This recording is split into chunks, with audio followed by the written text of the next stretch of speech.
Hello and welcome to American Friction, the US politics podcast that doesn't plan to declare war on anyone anytime soon, so long as Gavin Newsom does stop podcasting, that would be nice. Yeah. I'm Jacob Jarvis. And I am Chris Jones, and I would declare war on Gavin Newsom if I could, but I haven't yet. Yeah, fair enough. Trump has said he wants to rename the Department of Defense to the Department of War in order to show the world the United States has the strongest military. The name change is predicted to cost billions of dollars due to changing their stationery, signage, plaques and emblems at the department and locations worldwide. For an administration that is so anti-waste, it sounds like a big old waste of time and money. Our guest today agrees that the move is a bit of a bad idea. Walter Ladwig is an associate fellow at the Royal United Services Institute and recently wrote an article with the headline, "The Department of War Makes America Look Weak." Walter, welcome to American Friction. Thank you. Very happy to be here.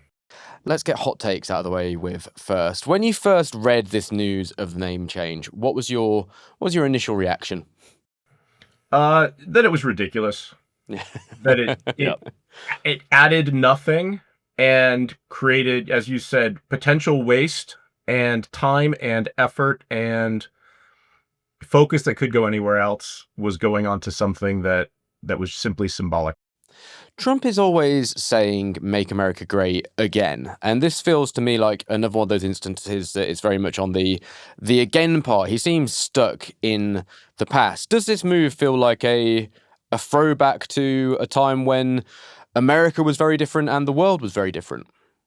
Absolutely. And you can see that in the language that I'm going to refer to him as the Secretary of Defense, used in rolling this out and made a point of saying that it was George Washington who established the Department of War. And Trump linked it to American military victories in the First World War and the Second World War. Of course, what's ironic there is I think he's failed to note, historically speaking, that we had a Department of War when the British managed to occupy Washington, D.C. and burn the White House down, and the Japanese attacked Pearl Harbor and sunk most of the Pacific Fleet. And since we've had a Department of Defense, we've never had a foreign nation attack the homeland. So, yeah, well, you know that Trump doesn't seem to mind people attacking the White House so much after events we've seen. I'm not sure how precious he sees those sort of institutions. Does it feel like this is then wrecking the progress we've seen since the Second World War? When did the name change, and how has that change made the way that the US has acted militaristically change as well?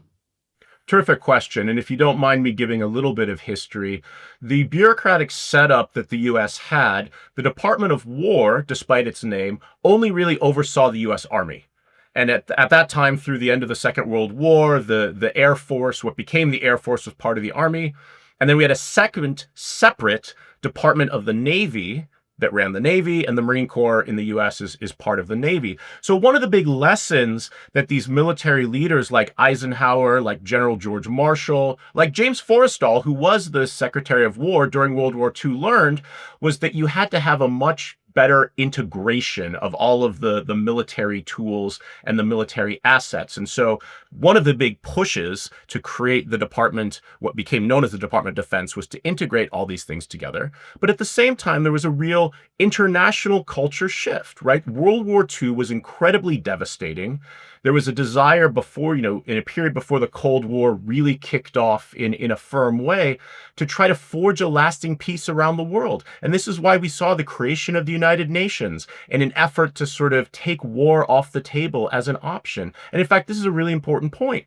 The UN Charter formally abolishes war as a legitimate tool of statecraft, right? We're not going back to the 1800s where dynastic monarchs can declare war on each other because they want to see who's going to control parts of Spain. Like, that's no longer a legitimate way to conduct foreign policy. And so defense refers to the United States and its military assets as helping preserve stability, to protect, right? A Department of War, a couple things. One, it implies aggression, but it also implies a periodic use of force, right? Militaries don't spend most of their time fighting wars. They spend most of their time preparing for war. Defense is something you do all the time. Although some people might think it's passive, if your primary role is to deter and dissuade war from happening, you're always on the job. you're always working. And so it not only projects stability and continuity, but it suggests like sort of a permanent state of activity. This question is getting slightly ahead of ourselves, but with the use of the name Department of War and this kind of regression for America, does it feel almost like it's symbolizing to the world? We've seen these meetings between people like Xi and Putin, and America been excluded from those meetings.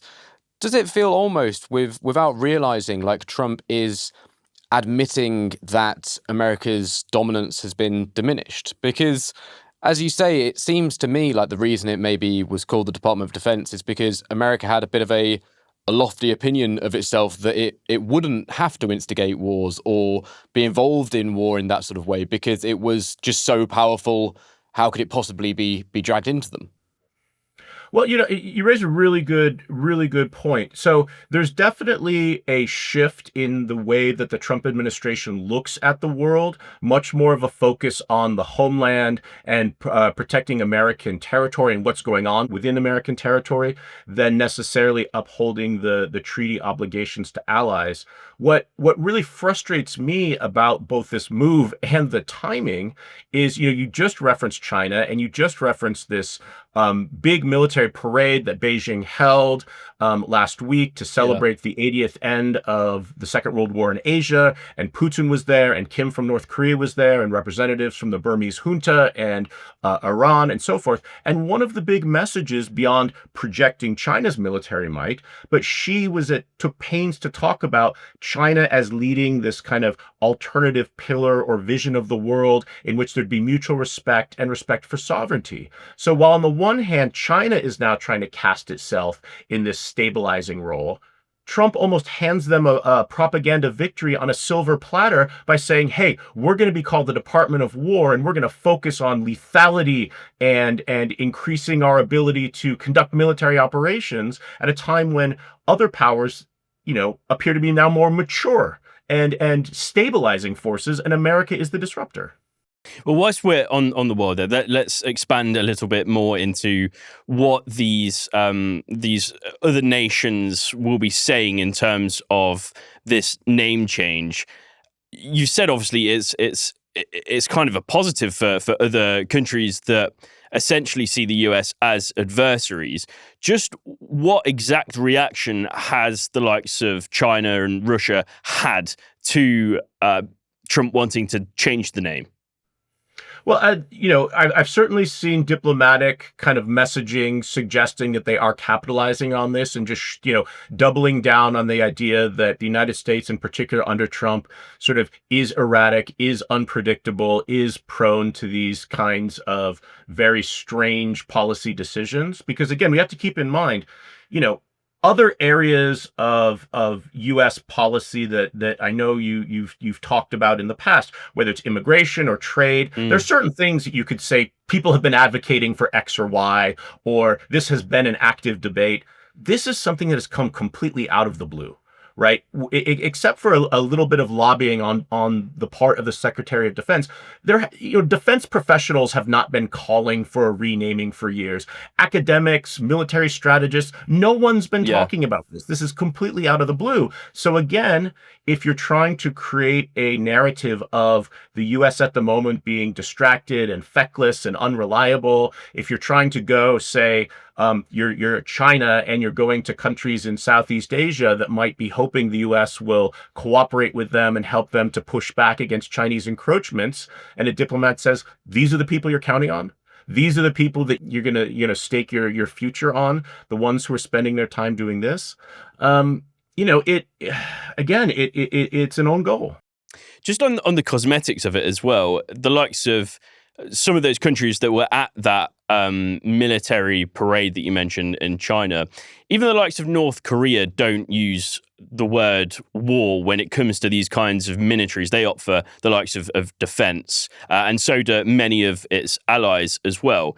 With this name change, do you think that this perhaps sets up a scope for the rest of the world to perceive the US as, I guess, now becoming the bad guys?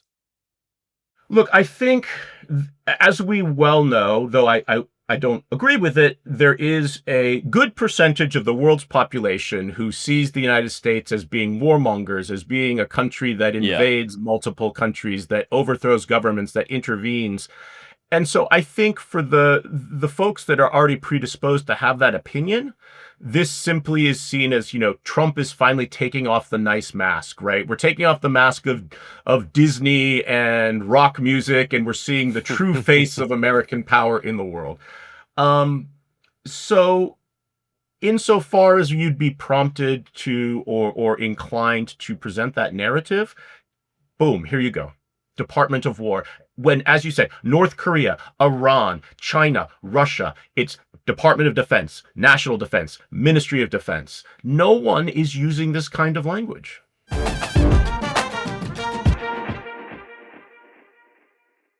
So if you could be any type of shark, and there's a lot of sharks in the world, I don't even know them all, what shark would you be? Spy shark. Access all areas. What if I were to tell you, I've got another shark to introduce you to? I am extremely finterested. Well, I'm glad you're finterested, because it's called surf shark. Hell yeah. Surfing and sharks, a combination that people famously like. I do. It's not really a shark either. You lied. I am a liar. It's a cybersecurity service, so if I had lied to you online, you'd never know because I'd be so secure. Surfshark, it can provide you with a VPN, and VPNs, they're virtual private networks. They let you browse the internet, sort of go around, swim around like a shark. Yeah. Watching content from other countries as if you were there, but you are not. That would be extremely handy for us. Pray tell me why. Because we search for a lot of weird stuff when we're researching American friction, don't we? Yeah, when I've had to search things like Donald Trump boob drawing, you want to do that without things like snoopers and trackers. Snoopers and trackers. Snooping and tracking you. Snooping and tracking. I don't like any of that. So yeah, Surfshark will keep you safe from all of them. So Chris, on all of that, what should our listeners do? They should. They should. They should. They should. They should. They really should. Take control of their online security. And I'll tell you how. They can try Surfshark today and enjoy their 30-day money-back guarantee. Oh. Simply go to surfshark.com/Amfric or use the code Amfric at checkout to get four extra months of Surfshark VPN. Surfshark is helping American friction to keep going, so if you need a VPN, that's you. If you need a VPN, choose the ones that support your faves. And that's us. Surfshark.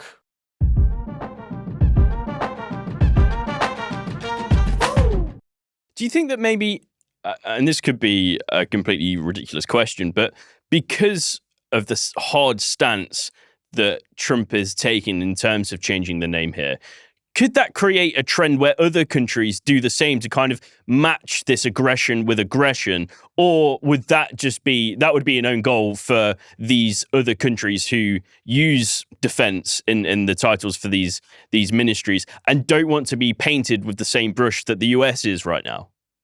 So I'm inclined to think they would see it as an own goal, given that I've written that the United States has committed that on its own part. And again, I don't see anyone who's looking to make that sort of rhetorical shift, because even though I may not look at the governments in Russia and the governments in China and see status quo powers that are trying to preserve stability in the world, that's how they're trying to project themselves. Which suggests to me that the way states get credibility, the way states gain influence, is by showing that you are a force for positive, you are a force for stability, you're a force for order, not for disruption and chaos. Does this add to, on the disruption and chaos side, is this a sort of insult to injury as well when we've looked at the cuts to US aid, for example, and stuff like that? Is this just doubling down on the perception of America just becoming increasingly negative? Because it's one thing, it feels like Trump has decided to withdraw on one hand and then put America on the front foot with the other. And it just feels, one, very confusing, but in combination, it really does feel like it's turning America completely against everyone. Well, absolutely. And you look at, say, the ending of USAID and all of the various disease prevention programs in Africa and elsewhere. There's really heartbreaking stories about, entire countries that are having medical support kind of turned off by the United States. And yet, as you noted in the intro, that there's apparently a spare billion lying around to put new signs and stationery across the Pentagon, but not to give, polio vaccines and the like. So yeah, it's while sort of creating a negative image on the US on the one hand, you're almost doubling down by saying all these other things we used to do that were good in the world, we're getting rid of that because we don't think it's important. And yes, we could pay for it because we can pay for new stationery. Does it allow a bit of a soft power vacuum? And do you see places like China working to expand that more? We know that China has the Belt and Road, for example. Is this likely to see things like that bloom even bigger, because they may go to these places in Africa, for example, where they already have inroads because of Belt and Road, and say, well, we'll start doing what America is refusing to? And are we seeing that begin already? We've already been seeing that. And I think, international politics, like everywhere else, abhors a vacuum. And anywhere the United States has sort of taken its eye off the ball, reduced its aid, and so forth, others, principally China, have moved in Africa, in Latin America. So I would expect 100% that they will capitalize on, deepen their inroads and capitalize on these opportunities. But back to the US, and we talked about this quite a lot when we started this podcast in terms of, when Trump came into office, we talked about his, expansionist dreams, I guess, and wanting to broaden the influence of the US right across the world. And one of those things was Greenland. Yeah. And this name change comes almost exactly at the same time where there are reports of, let's say, spies operating within Greenland that have been caught, and the Danish government is launching an investigation as to what these people who have ties to Trump allegedly were doing there. So, with this name change and with these types of things being reported, how much more seriously should we be taking this expansionist dream? But also, are these things that are likely to happen in terms of the US wanting to expand out of its own borders and make itself bigger, I guess? So I think what your question gets to the heart of is, can we explain the Trump administration, which is probably multiple podcasts in and of itself. But I think there's two ways to think about this. I mean, one is to think that there is a high degree of intentionality and strategy to all the things we're doing. And so we try to sort of make sense of them and piece them together and identify patterns and so forth. The countervailing view, and I think it is something really important to keep in mind, is the Trump 2 administration is very different from Trump 1. Yeah. So Trump 1, national security and foreign policy, generally speaking, were staffed by experts. They may have been people who had sort of, views along the right of the political spectrum, but they had years of experience in the State Department, in the CIA, in the military, on Capitol Hill. And those people serving at the National Security Council and elsewhere could sort of constrain and redirect the president's various enthusiasms. And I've spoken to these people behind closed doors, and I've heard their stories, and some of them, would curl your hair at the things that, Trump suggested, but he was able to be talked out of. This time around, we have a very personalist political government in place where there are very few real experts holding positions. There's a lot of political loyalists. And, we know sadly from studies of various dictatorships that the way you get along in these kind of regimes is by almost political outbidding. Like, you show that you're the follower who's the most loyal and the most enthusiastic about the emperor's latest harebrained scheme, and you don't talk them out of it, and you don't redirect. And so what this leads to is, a lot of these things might be happening because they're the impulse of the day of the president. And because we don't have experts, amateurs get sent off, or some people get a mixed message. Now, I'm not saying that this is what's happened necessarily with respect to Greenland, but it's quite possible that, amateur hour has taken over. Some people have gone off to do this. The Secretary of Defense got this hot idea in his head about the Department of War. And you look how quickly he changed his Twitter handle to Secretary of War and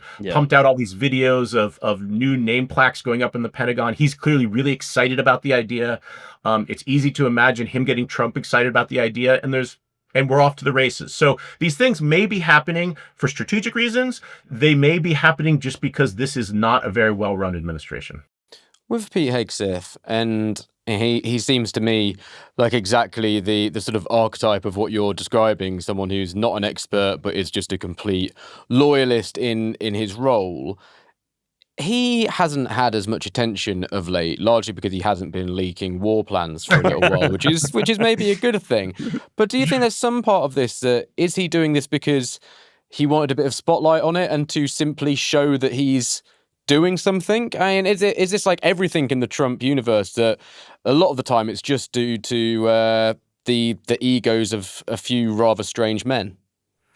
I have no doubt that ego plays a role here. I do think there's also something about this particular Secretary of Defense's outlook in the sense that he is a military veteran, but he only ever had command responsibility at a very low level. Even when he was a captain, he was a civil affairs officer in administration. So unlike, say, Eisenhower and Marshall, who commanded, European theaters or oversaw the U.S. Army's operations worldwide during the Second World War and had to think about strategy and economics and politics and how these interact with organizations and bureaucracies, he has this sort of obsession with the war fighter and war fighting and the very low level tactical level of war, to the point where he's not necessarily demonstrating appreciation of logistics and all of these other factors that might not be sexy, that might not be the pointy end of the spear, as they like to say, but actually make the difference in success or failure, as the opening weeks of Russia's invasion of Ukraine aptly demonstrated, in modern warfare. So, the language he keeps using about how this is going to sort of empower the warfighter, contribute to enhancing lethality, build confidence, it shows a very narrow and low level understanding of military conflict without really demonstrating a lot of, in my opinion, big picture strategic thinking.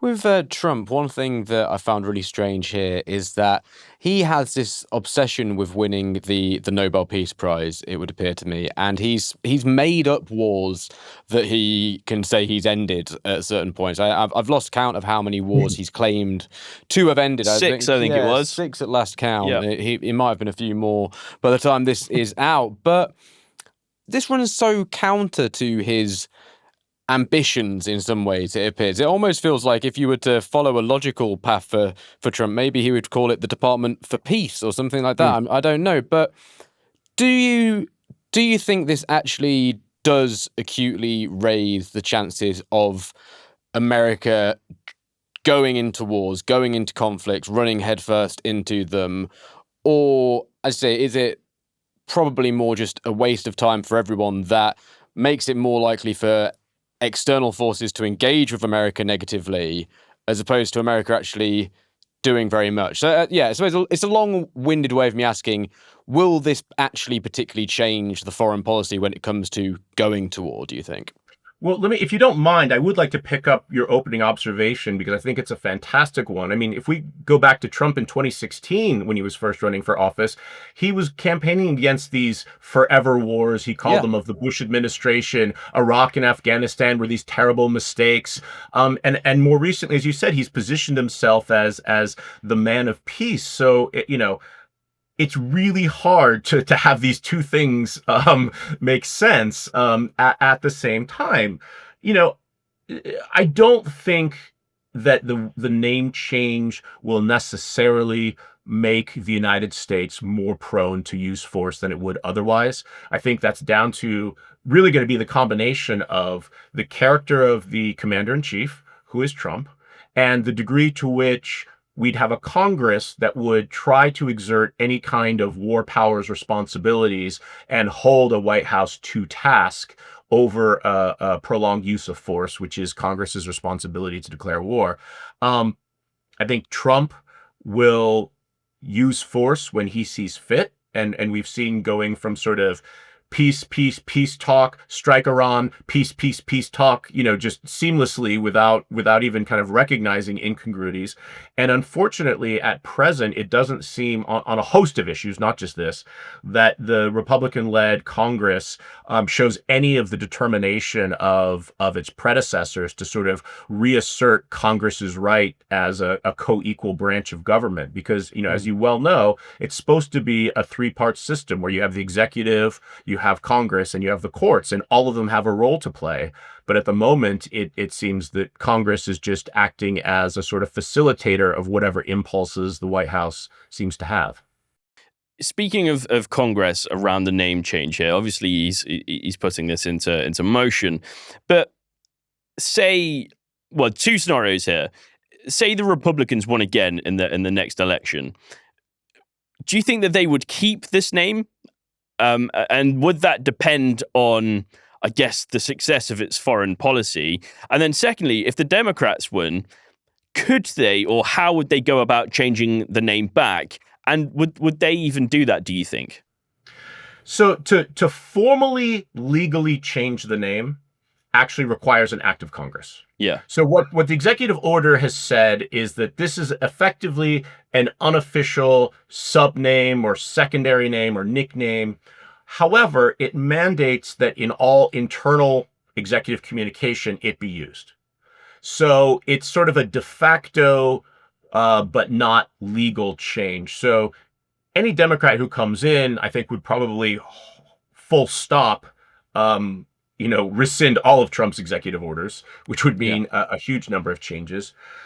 Whether a future Republican administration would keep it in place or not is an interesting question, and I do think it depends on a couple of factors. One is how it plays, the degree to which people get, I guess, used to it or not, is another one. And then it is sort of weird having a sort of legal name for a department or a ministry that nobody uses, but maybe you could sort of imagine that happening.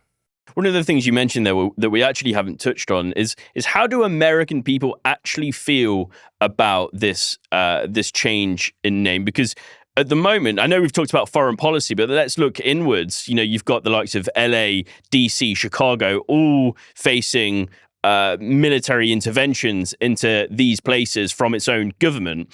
So how do people feel right now with the current climate, with a change to something that's so aggressive as it is?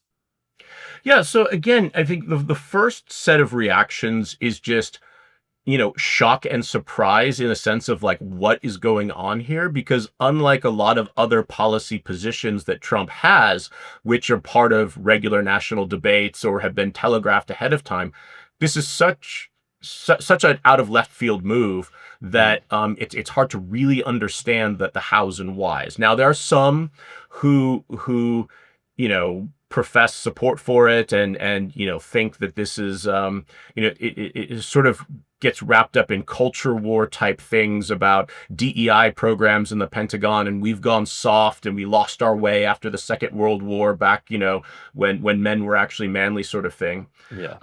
But no, it's hard not to see it as terrifying when the president of the United States is putting out memes referencing Apocalypse Now and the city of Chicago and suggesting that they're going to be, flying in and attack helicopters on, a major U.S. city. Yeah. I mean, it's really, even saying it out loud sounds absolutely insane to me. It's really hard to make sense of this. He also constantly proves that he just doesn't pay attention to films that he watches. Because if you watch Apocalypse Now, it wasn't a good scene for the people involved, really. Walter, you're obviously the expert when it comes to what's going on in US foreign policy. So a question I'd like to wrap up on, and sorry if it's a big question. I'm sure there's lots we've missed when it comes to what we could ask you about. What else are you worried about? What are you worried about that's more tangible than a name change that's going on at the moment that maybe we should be keeping our eyes on? I'm really concerned about the U.S.-India relationship. So for the past 25 years, Republicans and Democrats have worked hard to build up a strategic partnership with India as a country that won't ever agree 100% with the United States, but is a major emerging world power that, on balance, has more interests in line with what the US and its allies, Japan, Australia, and so forth, want in Asia than not. And in the face of growing Chinese power, in the face of a growing relationship between China and Russia, this US-India relationship and the broader Quad, I think, has been really critical to charting an alternative, not Chinese-dominated future for Asia and the Indo-Pacific. And Trump using, his art of the deal strategies to try to sort of eke out a couple of extra percentage reduction in tariffs is really blowing major holes through the relationship, attacking the Indian government, attacking Prime Minister Modi personally, and again, really giving ammunition to all of those skeptics in India who say the U.S. can never be trusted. For legitimate reasons, during the Cold War, the U.S. partnered with Pakistan, which has never gone over well in India. So just re-emphasizing the fact that the U.S. can't be trusted, because those kinds of relationships are critical to really the shape of the world we want to see going forward, right? U.S. versus China one-on-one is increasingly a scary proposition, but the U.S. with its allies against China, there's no question about where the dominance of economics, technology, power, military lie, but the U.S. needs its partners. The U.S. needs its partners in the world, and it can't be alienating and driving them away over a few pennies of trade tariffs. Walter, thank you so much for your time today. Really appreciate it. Thank you very much. And thank you to all of you for listening to American Friction. Remember, if you want to help us to keep going and having conversations such as this one, you can help us out by backing us on Patreon. Search American Friction Podcast Patreon or go to patreon.com/American Friction directly to sign up. There's a link in the show notes. And a quick reminder, if you enjoy what we're doing but you can't help us financially, please just do go rate and review us wherever you're listening to the show. I'm Jacob Jarvis. He's Chris Jones. I am. And this is American Friction. We'll see you next time.